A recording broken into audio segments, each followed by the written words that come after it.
केतेबेले गातरू बाहरिबो मो धन 60 फुट गातरे पड़ी मो जीवन मो गातरे माँ गात बाहर छाती फटाई चित्कार करी कांदुची। केतेबेले पुओ बाहर को आसीबो माँ अपेक्षा करिछि। धन ए धन तो माँ डाकुछि रे, तू जवाब दे। तो स्वर शुणिले मते शांति लागिबो। 18 घंटा बीती गलानी मु आउ धैर्य धरी पारुनी रे बाबा। तू जवाब दे, नहले तू गातरू बाहरिबा पूर्वरु मो जीवन चली जीवो। तू शुणी पारुछु ना मो कथा? ताहले काहेकि किछि कहूनु? तो मार सुर तते शुभुछि ना? उठ रे मो धन, मते टिके माँ बोली डाक। एमिति कही माँ चित्कार करी कांदुछि।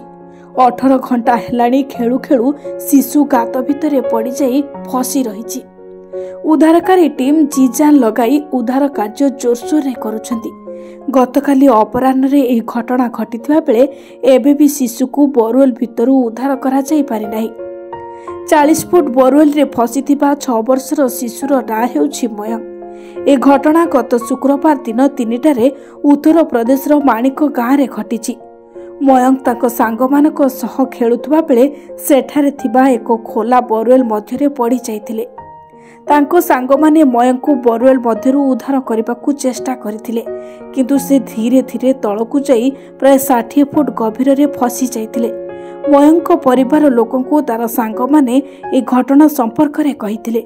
या परे तांको परिवार लोक एने पुलिस और स्थानीय प्रशासन को खबर देथिले।